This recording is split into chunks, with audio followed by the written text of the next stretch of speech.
ازيكم؟ في الفيديو ده هقول لكم ازاي استغليت جزء من مساحة السطح وزرعتها طماطم شيري من البذرة لحد الحصاد بنظام الداتش باكيت.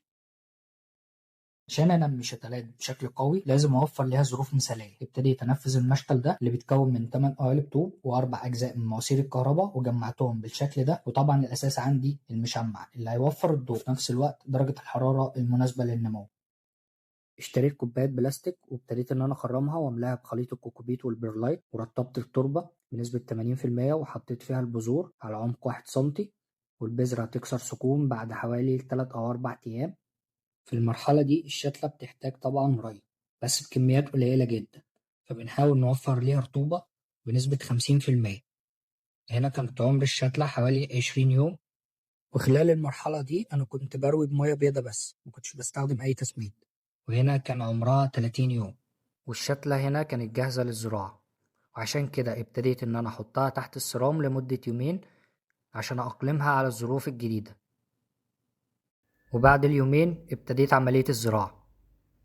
خلال اليومين دول أنا بمنع عن الشتلة مية، وقبل الزراعة ببتدي إن أنا أرطب التربة اللي هزرع فيها بشكل كافي وأنزل فيها الشتلة، وممكن أدي رية خفيفة بحيث إن أنا أخرج الهواء من حوالين الجدر. المهم بعد الزراعة ببتدي إن أنا أمنع الري على الشتلة لمدة 3 أيام، وبعد كده اديت لكل نبات حوالي 100 ملي مية، والمية بنزودها بشكل تدريجي على حسب حالة التربة وعلى حسب مرحلة نمو النبات. بعد الزراعة بأسبوع ده كان شكل النبات، وهنا كان مر حوالي أسبوعين. وبما إني زارع أصناف غير محدودة النمو فبالتالي كنت محتاج كليبسات عشان عملية التربية، ودي طريقة سهلة وبسيطة وغير مكلفة عملت بيها الكليبسات.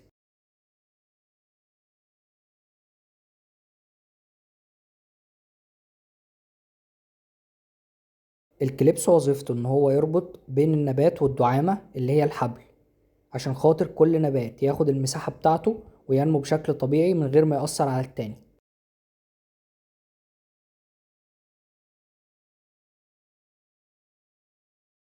وهنا كنت ابتديت عملية التمييل، وخلال العملية دي بنبتدي ان احنا نميل النبات بدل ما ينمو بشكل عمودي، ونخلي بين النبات والتاني حوالي شبر عشان ما يأثرش على التاني في النمو. طيب وبنعمل العملية دي ليه؟ عشان خاطر طول النبات ممكن يوصل ل10 متر، وكمان ممكن يكسر ال15 متر، وبنكرر العملية دي كل أسبوعين.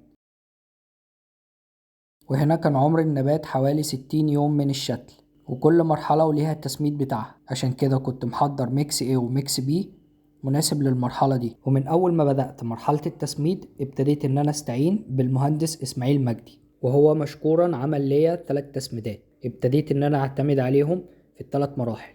لو حابين أشارك معاكم التفاصيل دي ما تنسوش تكتبولي في الكومنتات، وإن شاء الله أعمل لكم فيديو كامل بيتكلم عن التسميد.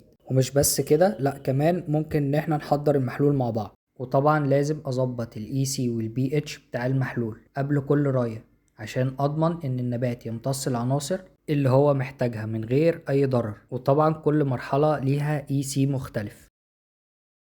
وهنا كان عمر النبات حوالي 70 يوم، وما شاء الله التزهير كان ماشي بشكل كويس. وفي المرحلة دي بيزيد نمو البراعم الجانبية، وطبعا لازم نشيلها عشان البرعم ده بينافس الأم على الغذاء، فبالتالي ممكن يضعف النبات الأساسي، فلازم نشيلها بشكل دوري. والعملية دي اسمها عملية السرطنة. عقد الثمار ابتدى يتم على عمر 80 يوم ل85 يوم، والحمد لله العقد كان ماشي بشكل كويس وما بيحصلش تنفيذ للزهر ولا الثمار.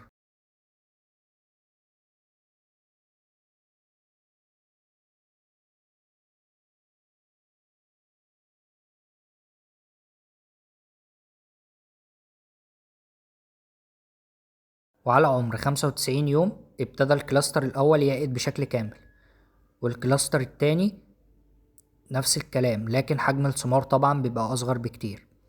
والعقد بيتم بشكل تدريجي للكلاسترات واحد ورا التاني. وفي المرحلة دي بنبقى حذرين جدا في الري عشان خاطر ما نقطعش مية مرة واحدة أو نزود ري فيحصل تشقق للثمار، أو لا قدر الله ممكن الكلاستر ينفل.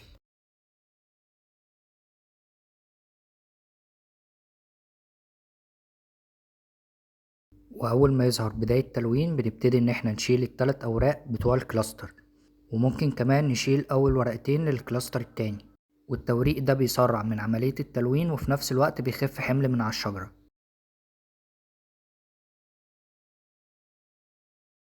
وهنا كنت بسرطن البراعم الجانبية وبميل النباتات وكبسنها. وهنا العمليات دي مهمة عشان خاطر ان احنا نوزع الضوء بشكل مثالي لكل النباتات، مفيش نبات يأثر على التاني في النمو. ودي اللحظة اللي كنت مستنيها من بدري، أول حصاد أو زي ما بنقول البشاير. كان عمر النبات حوالي 95 يوم. طبعا الكمية بتبقى قليلة في البداية وبعدين بتزيد بشكل تدريجي. ودي تاني حصدة بعد البشاير.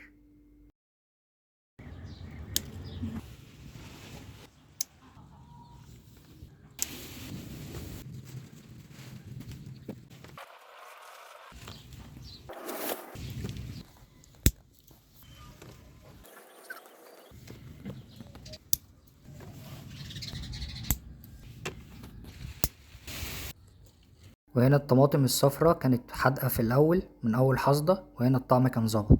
ودي كل الكمية اللي حصدتها المرة دي، وده حصاد المرة التالتة.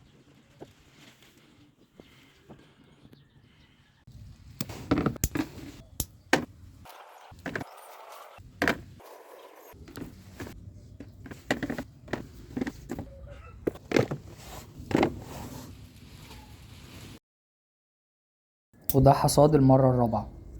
وطبعا مش هقدر اصور لكم كل الحصاد اللي حصدته من الطماطم، حاولت اعرض لكم على قد ما اقدر جزء من الرحلة بتاعتي. وطبعا بشكر اهلي انهم ساعدوني وشاركوا معايا التجربة دي. وبس كده، لو عجبك الفيديو ما تنساش تعمل لي لايك وشير وتتمنى لي من قلبك الخير. كان معاكم محمد رمضان، سلام.